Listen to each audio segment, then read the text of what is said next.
Dear students, today I am going to teach you the lesson we are not afraid to die if we can all be together. This lesson has been written by Gordon Cook and Elon East.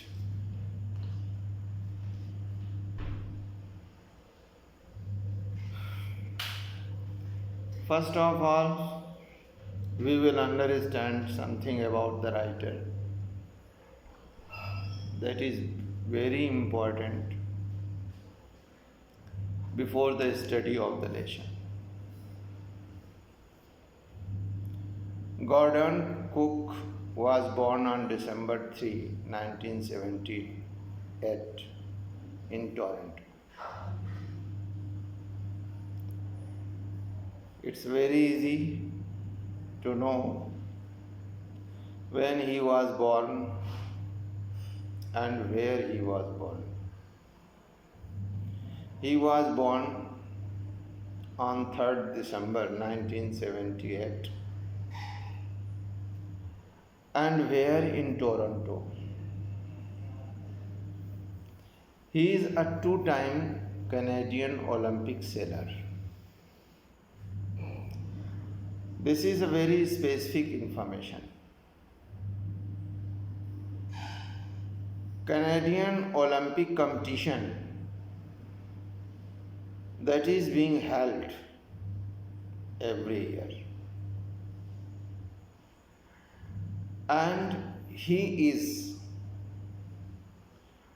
the sailor of this competition, Canadian Olympic competition.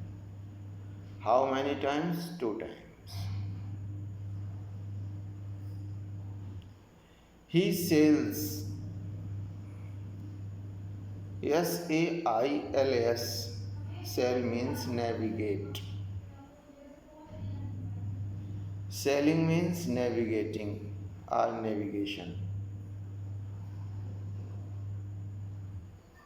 In very easy words, if we want to understand this term, it means that shipping.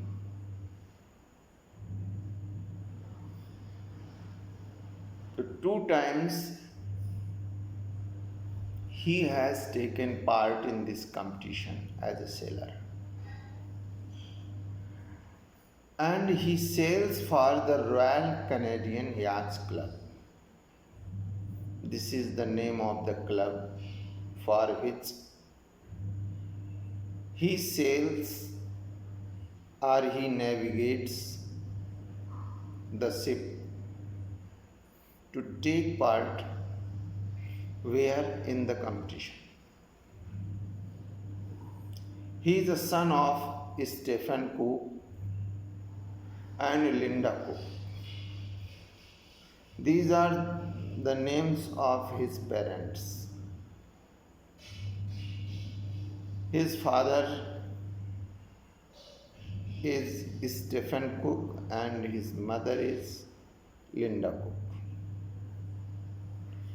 Cook is graduate of engineering physics program at Queen's University. He is a graduate of which subject? Of engineering physics. Because he has a great interest in physics. And in which university he has taken graduation? Queen's University. At Queen's University, he also met his 2008 Olympic team partner Ben Remoker. Ben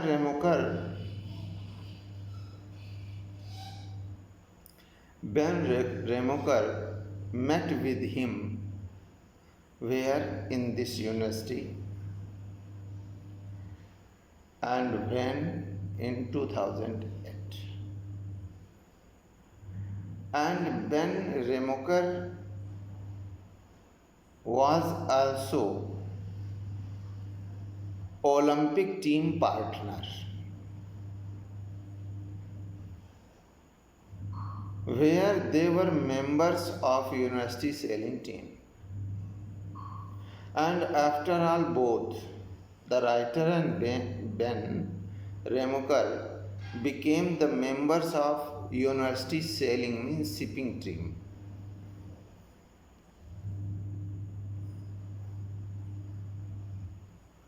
Cook and Remoker became the first Canadians to sail a 29th होना चाहिए. This is 29th in Olympic regatta at the 2008 Beijing Olympics, where they finished 14.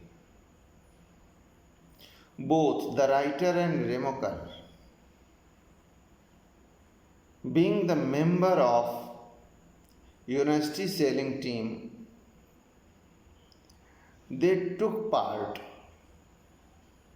in Beijing Olympics at 2008, and there were 49 teams which were taking part in this regatta. Regatta means competition of racing or sailing or shipping. And ultimately the result was that they finished 14, means they got 14th position among 49. So it was the introduction about the writer. Now the introduction of the lesson. The narrator Gordon Cook, his wife Mary, and their children Jonathan and Suzanne set sail on a ship to imitate the historical round the world was undertaken by James Cook in 1768. Now I will teach this introduction in Hindi also. The narrator Gordon Cook, जो narrator हैं इस कहानी के Gordon Cook, his wife उनकी पत्नी, whose name is Mary, जिनका नाम Mary है, their children, उनके बच्चे, Jonathan son है, Suzanne बेटी है. Set sail means started sailing, started navigation on a ship. एक जहाज पर उन्होंने अपनी यात्रा शुरू की, और किसके लिए? To imitate. Imitate means simulate.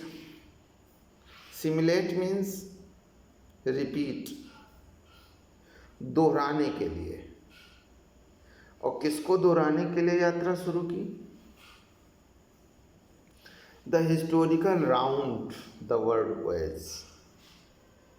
पूरे विश्व की समुद्री यात्रा के ऐतिहासिक समुद्री यात्रा, पूरे गोल वर्ल्ड की एक ऐतिहासिक यात्रा जो अंडरटेकन, जो की गई थी, किसके द्वारा? बाय जेम्स कुक के द्वारा की गई थी इन 1768 में.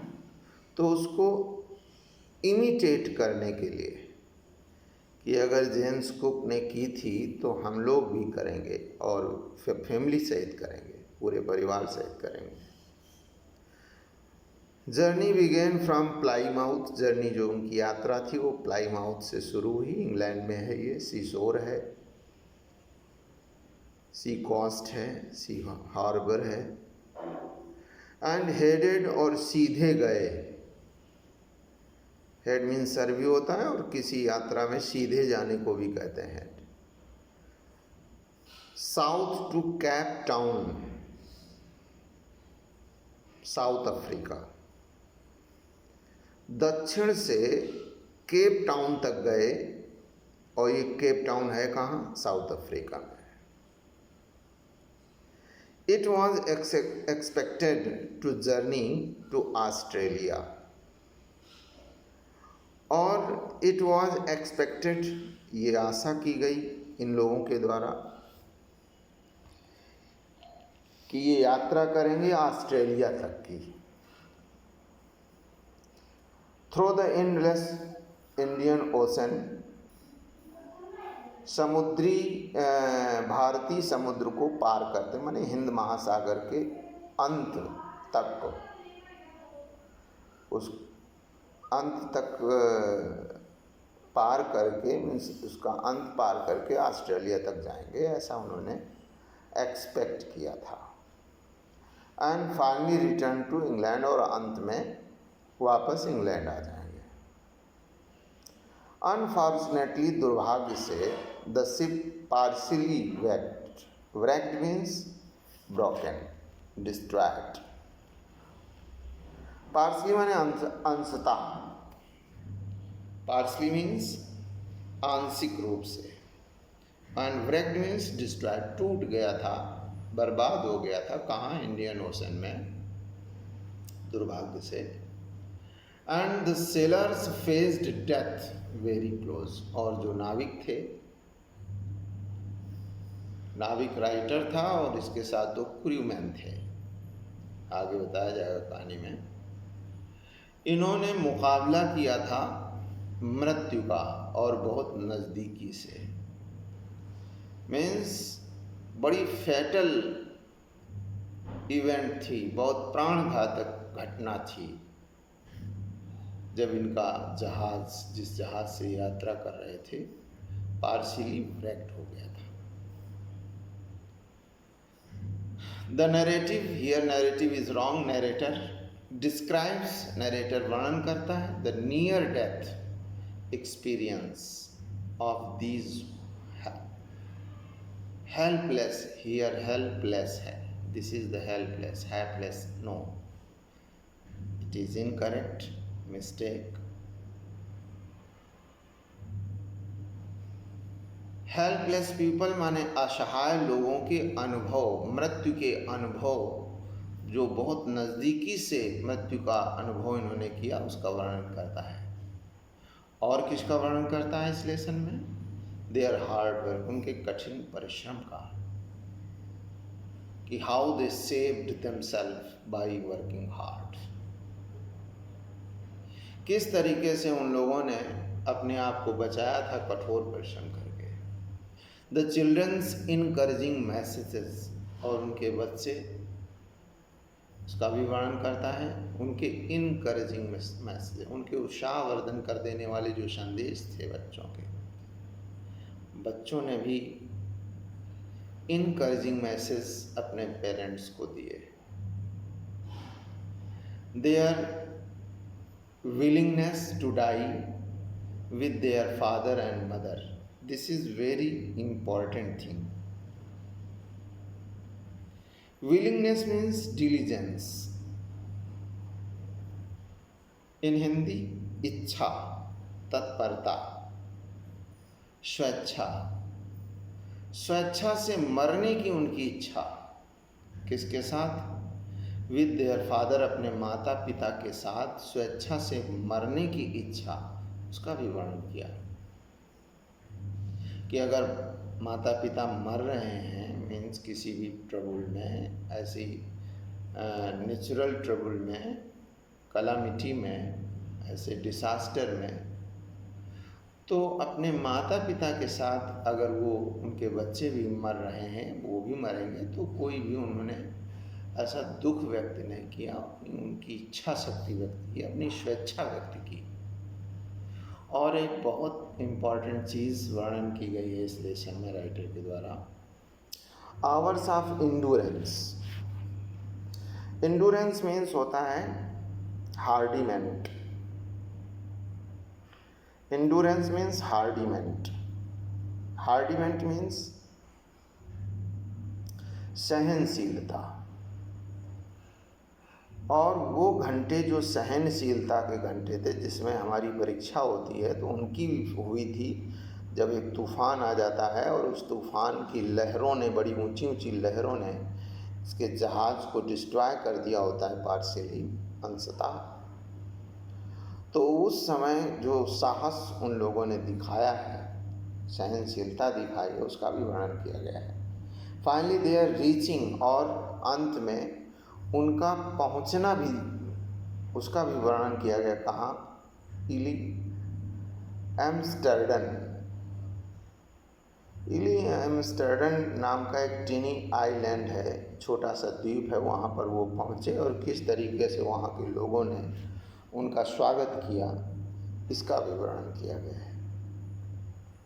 Now these are the characters of this lesson. The narrator, captain of the ship. Narrator is the captain of the ship. Mary, wife of narrator, narrator की पत्नी है। Jonathan, 6 years old. Son of narrator, narrator का बेटा है ये। Suzanne, 7 year old. Daughter है narrator की, Larry Wiesel, ये अमेरिकन क्रूमैन है, hired from Cape Town. Cape Town में से ये हायर किया गया था, मीन्स इसको, इसकी सेवाएं पैसे देकर ली गई थी राइटर के द्वारा। हर्ब सिजलर, ये स्विस क्रूमैन है, एक अमेरिकन है, एक स्विस है, ये भी केप टाउन से। तो 2 क्रूमैन इसके साथ में केप टाउन से, क्योंकि राइटर को मालूम था कि आगे इंडियन ओशन है, और इंडियन ओशन सबसे ख़तरनाक जो ओशंस हैं उन सभी में से एक है। Now this is the summary of the lesson. It is detailed summary. Narrator describes how optimism, determination and strong willpower raise one's spirit and help us overcome all forms of stressful situations. बहुत remarkable बात कही गई है। It's very remarkable information that has been given here. The narrator describes, narrator वर्णन करता है किस प्रकार ऑप्टिमिज्म, आशावाद, opposite of optimism means pessimism होता है, निराशावाद, होपफुलनेस, जीवन की आशा, और डिटर्मिनेशन, डिटर्मिनेशन में दृढ़ संकल्पना, एंड स्ट्रॉन्ग विल पावर, और तीव्र मजबूत इच्छा शक्ति। ये तीनों मिलकर किस प्रकार से रेज माने उठा देते हैं, वंस स्पिरिट्स माने किसी की भावनाओं को, एंड हेल्प अस, और हमारी मदद करते हैं, ये तीनों जब मिल जाते हैं, और किसके लिए? Overcome all form of stressful situation, जीतने के लिए हमारी मदद करते हैं। और किस पर विजय प्राप्त करने के? ऑल फॉर्म्स ऑफ स्ट्रेसफुल, तनाव से भरी हुई जो परिस्थितियां होती हैं उन सभी पर विजय प्राप्त करने के लिए किस तरीके से ये तीनों हमारी मदद करती हैं। कौन कौन सी चीज़ें? Optimism, determination and strong will power. Now the story begins. The narrator was a 37-year-old businessman. Narrator 37 साल का बिजनेसमैन होता है। ईयर मैन इज गलत है, मैन होना चाहिए यहाँ पर। His dream was to travel around the world through sea, just like Captain James Cook. Captain James Cook की तरह उसका ख्वाब था कि जो कैप्टन जेम्स कुक की तरह to travel around the world through sea, समुद्र के द्वारा पूरे संसार का चक्कर लगाना। Which he wished to complete in 3 years, जिससे पूरा करने के लिए उसने इच्छा की थी कि 3 सालों में पूरा हो जाएगा। He was along with his wife Mary, his daughter Suzanne, his son, who was only 6 years old. Everything went on well till they sailed down the west coast of Africa and reached Cape Town. यहाँ तक सब कुछ सही था। Everything went on well माने सब कुछ अच्छे से चला।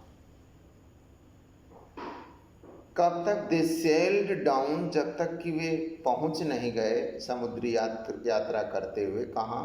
Waste coast of Africa, Africa के पश्चिमी कोस्ट माने समुद्री तट पर, और रीच्ड केप टाउन, और वहाँ से केप टाउन पहुँच नहीं गए तब तक सब कुछ सही था। अब इसके बाद ट्रबल स्टार्ट होते हैं। The trouble started on the second day out of Cape Town. Cape Town से जैसे ही वो आउट हुए, बाहर हुए, वहाँ से चले, तो दूसरे दिन, पहले दिन तो कुछ नहीं हुआ, दूसरे दिन परेशानी शुरू हुई। They began to encounter strong gales. Gales is a new word here. Gales कहते हैं ऊंची ऊंची तूफान की लहरों को, या ऐसा तूफान जिसमें बड़ी ऊंची ऊंची लहरें आती हैं। तो स्ट्रॉन्ग गेल्स माने ऊंची ऊंची, मजबूत, ताकतदार लहरों का इनकाउंटर शुरू किया उन्होंने। इनकाउंटर मीन्स फेस करना शुरू किया उन्होंने, मुकाबला शुरू कर दिया। मतलब ऊंची ऊंची लहरें आने लगी, गेल्स आने लगे। दे ब्लू कॉन्टीन्यूसली, वो लगातार बहने लगे। मीन्स लगातार वो लहरें लगातार आने लगी। For the few weeks, for the next few weeks, अगले कुछ सप्ताहों तक, मतलब 1-2 दिन की बात हो तो कुछ बनती है, लेकिन लगातार उतनी ऊंची ऊंची गेल्स आ रहे हैं, तो ये एक परेशानी। It was the greatest trouble before the writer. Gales did not worry them, gales ने उनको परेशान नहीं किया। But the size of the waves was alarming up to 15 metres. लेकिन जो वेव्स का, लहरों का जो साइज था वो अलार्मिंग अप था, उनको चेतावनी दे रहा था। और वो कितनी ऊंची लहरें थी? 15 मीटर्स ऊंची थी। 15 multiply 3, about 45 feet.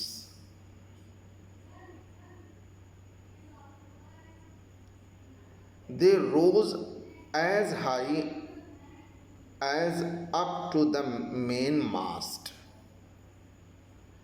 Here, mast is a new word. इसको मस्तूल कहते हैं। ये एक डायरेक्शन चेंज करने के लिए, शिप का डायरेक्शन चेंज करने के लिए ये शिप में होता है, लगाया जाता है, और ये लगभग 50 फीट तक का हो सकता है। तो वे लहरें इतनी ऊंची उठ रही थीं जितना कि मेन मास्ट, वैसे तो कई मास्ट लगल, आपने किसी को देखा होगा, उसमें ढेर सारे मास्ट लगे होते हैं, क्योंकि इसी बात की कैप्टेंसी होती है कि वो किस दिशा में कौन से मास्ट को कैसे घुमाएं, जिससे हमारा जहाज़ डायरेक्शन चेंज करके राइट डायरेक्शन में जा सके। They expected the weather to improve on the near stay. वे, उन्होंने आशा की, expected means hoped, the weather means जो मौसम ये बिगड़ा हुआ था ये सुधर जाएगा न्यू ईयर्स डे तक। Sadly the weather changed but for the worse. दुख की बात है, sadly means it is the matter of sorrow that the weather changed but it became the worse। मौसम बदला तो लेकिन बहुत बुरा हो गया और ख़राब हो गया मौसम। खैर, family celebrated their new year, उन्होंने अपना नया साल सेलिब्रेट किया।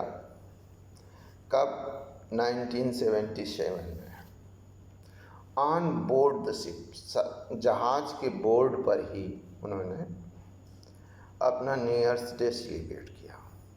Next came a phase when the ship was caught in the stormy seas. अगला जो फेज चरण आता है और कब आता है? जब जहाज काट माने उलझ जाता है। और स्टॉर्मी सीज का मतलब यहाँ सीज जब प्लूरल नंबर में होता है तो इसका मतलब स्टॉर्म्स से भी होता है, टेम्पेस्ट से भी होता है। मतलब इस तूफानी समुद्रों में अर्थात तूफानी लहरों में ये जहाज उलझ जाता है। The weather suddenly became very terrible, और जो मौसम होता है अचानक बहुत भयानक हो जाता है। द राइटर ने सोचा that their ship would ride over the waves but were heavily caught midst the stormy situations at the sea. Writer ने सोचा कि उनका जहाज, देखिए वुड का प्रयोग तब किया जाता है जब कभी हम होप करते हैं। There are 7 uses of would in English language, means we can express our 7 types of feelings, senses by would. I will teach you the proper use of would when I will start teaching modals. तो writer ने सोचा कि उनका जहाज would ride over the waves, लहरों के ऊपर से निकल जाएगा, but were heavily caught midst the stormy situations, लेकिन बहुत बुरी तरीके से, एमिड्स माने इन द मिडिल ऑफ, तूफानी परिस्थितियों में उनका जहाज बड़ी बुरी तरीके से फंस गया। देयर वॉज वाटर एवरीवेयर, सब जगह पानी ही पानी था। And they found the ship to be sinking, और उन्होंने प्राप्त किया अपने जहाज को, या उन्हें ऐसा लगा कि जैसे उनका जहाज सिंक कर रहा है, डूब रहा है। The condition was extremely helpless and very pathetic. Extremely means beyond proper limit. जो कंडीशन थी वो सीमा से अधिक हेल्पलेस थी, असहाय थी और बड़ी कारुणिक थी। क्यों थी? क्योंकि बच्चे साथ में थे। पैथेटिक क्यों थी? Why was the condition very pathetic? Because his children were along with him. He had also responsibility to save his family. तो जब सब जगह पूरे जहाज में पानी भर गया तो फिर आगे क्या हुआ? डेब्रिस, जानते होंगे, बहुत कॉमन वर्ड है। It's a very common word. Debris कहते हैं रिफ्यूज को, कचरे को, रबिश को कहते हैं। Was floating across the cabins, जो जहाज का कैबिन्स थे, कैबिन्स जो जहाज के थे, वहाँ तक डेब्रिस तैर रहा था, कचरा तैर रहा था। इसका मतलब कुछ डैमेज भी कर दिया था उसने जहाज के अंदर। वाटर ने, गसिंग वाटर, बहुत तेज़ी से जो पानी अंदर आया उसने कुछ डैमेज भी किया, जिससे उसका कचरा केबिन्स तक फ्लोट कर रहा था। The electric pump was also not working. जो इलेक्ट्रिक पंप था इनके पास, जिससे पानी जहाज के अंदर का बाहर निकाला जाता है, वो भी अच्छी तरीके से काम नहीं कर रहा था। क्यों नहीं कर रहा था? As it had short circuited. Short circuited means इसका जो कनेक्शन था, वो जो सर्किट थी वो शॉर्ट हो गई थी, डैमेज हो गई थी, जिसके कारण वो प्रॉपरली वर्क नहीं कर पा रहा था। They had to keep pumping, उन्हें पंपिंग जारी रखनी पड़ी। And steering all night along, और पूरी रात भर स्टीयरिंग करनी पड़ी। The writer's daughters had swollen, writer की डॉटर जो थी सुजैन, उसको चोट लग गई थी सर में, जिसके कारण उसके सर में स्वेलन आ गई थी। And she had a deep injury, और उसके बहुत गहरी चोट लगी हुई थी। हाउएवर, किंतु the bravery of the strong willed children, strong माने मजबूत, विल्ड माने इच्छा शक्ति वाले उन बच्चों की बहादुरी, इज नोट वर्दी मीन्स नोटेबल, गौरतलब है इन द स्टोरी, इस कहानी में। ऑन जनवरी 4 में 4 जनवरी को they breathed a sigh of relief, उन्होंने चैन की सांस ली। After having survived 36 hours of continuous pumping, 36 घंटों की लगातार पंपिंग के बाद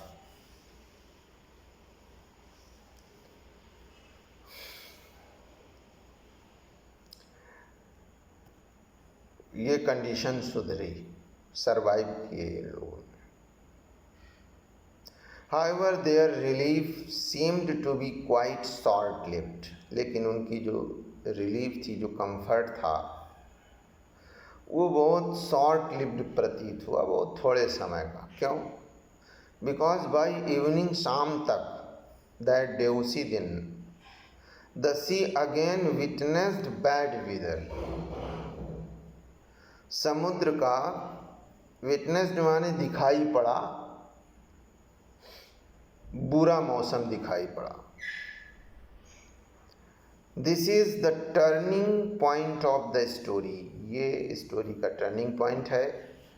when we see the author, जब हम ऑथर को देखते हैं, कंसोलिंग, सांत्वना देते हुए, चिल्ड्रन माने बच्चों को। Once again, turning point of the story, when we see the author consoling the children, it was quite amazing, ये पूर्ण रूप से आश्चर्य से भरा हुआ था। व्हेन द चिल्ड्रन सेड, जब बच्चों ने कहा, विशेषकर बेटे ने कहा, जेनथन ने कहा, we are not afraid of dying, हम मरने से नहीं डरते हैं।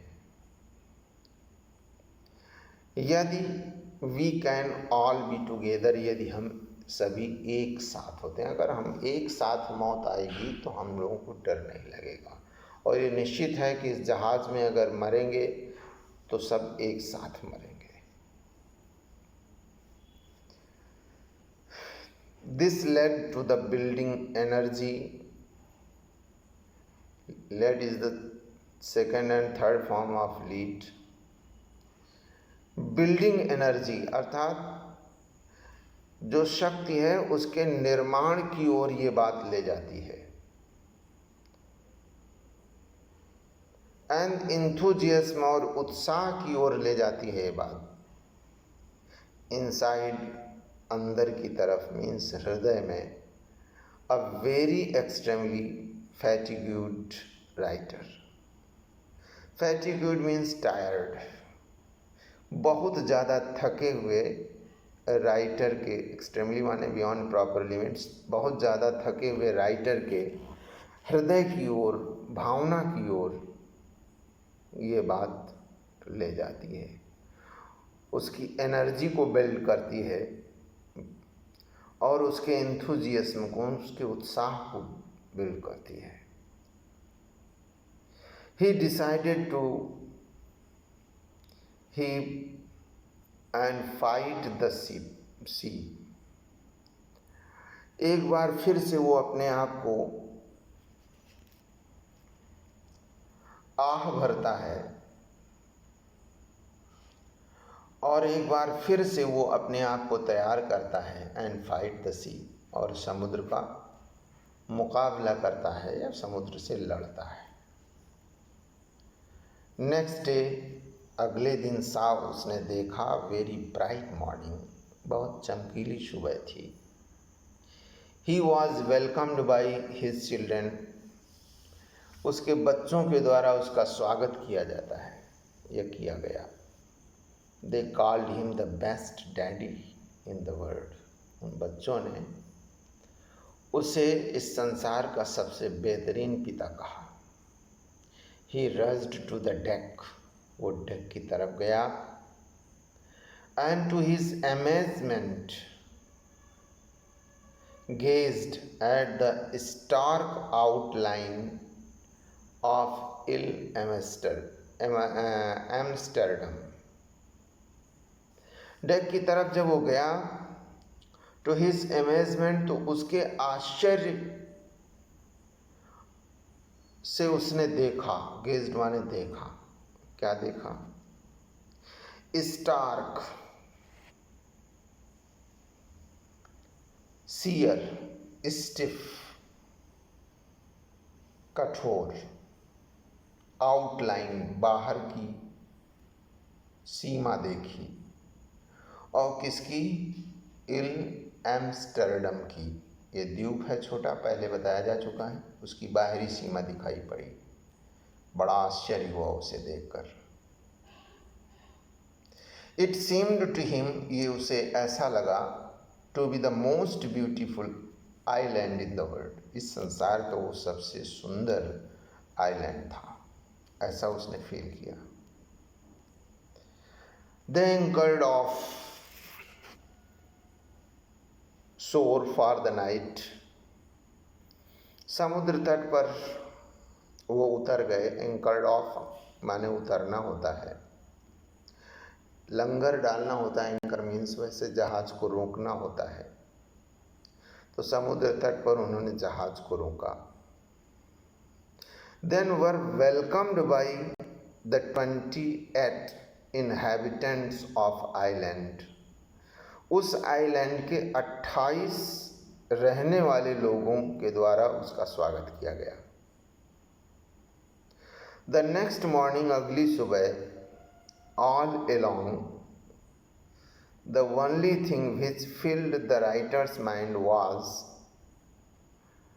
undeterred courage which his wife Mary showed.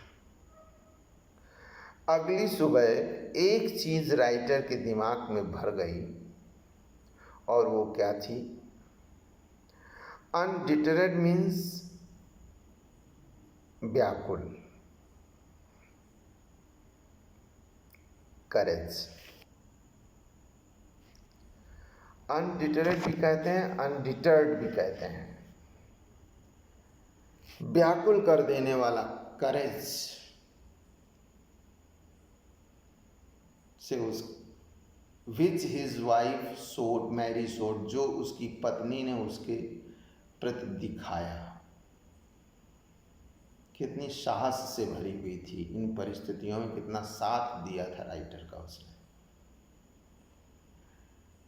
वाकई में ऐसा करेज देखकर हम लोग अनडिटर्ड हो जाते हैं। मृत्युकालीन संकट, फेटल इवेंट्स, एक्सीडेंट से हम जब निकल कर आते हैं तो ये साहस के बल पर ही होता है।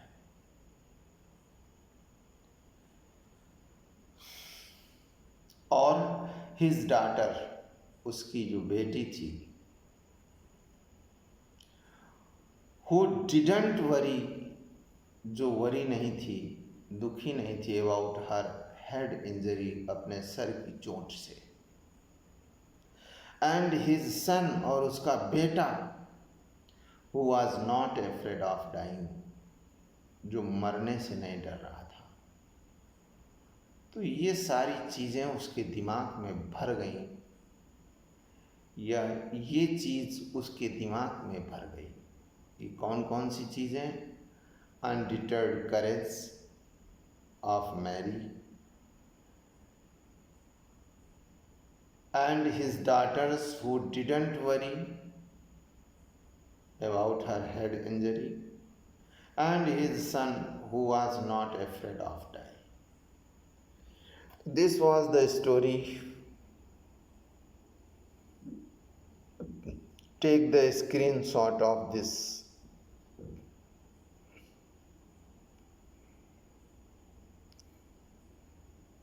Please take it.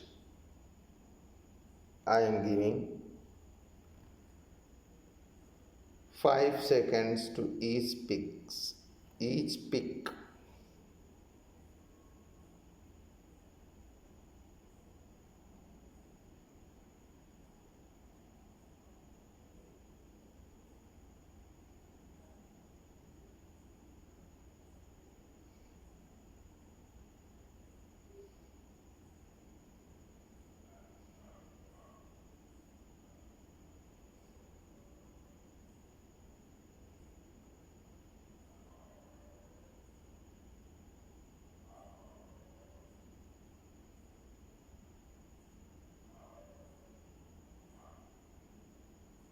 Okay.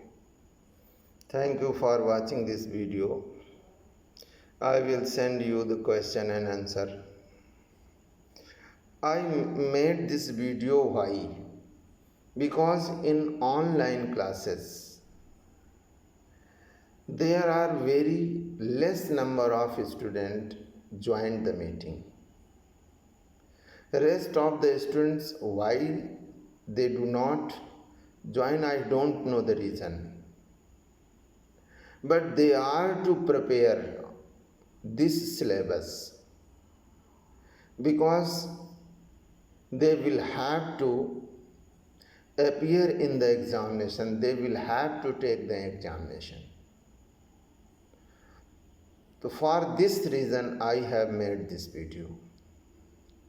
You are to read the lesson by yourself, and after that you are to watch this video to understand the main theme of this lesson. Okay, thank you very much.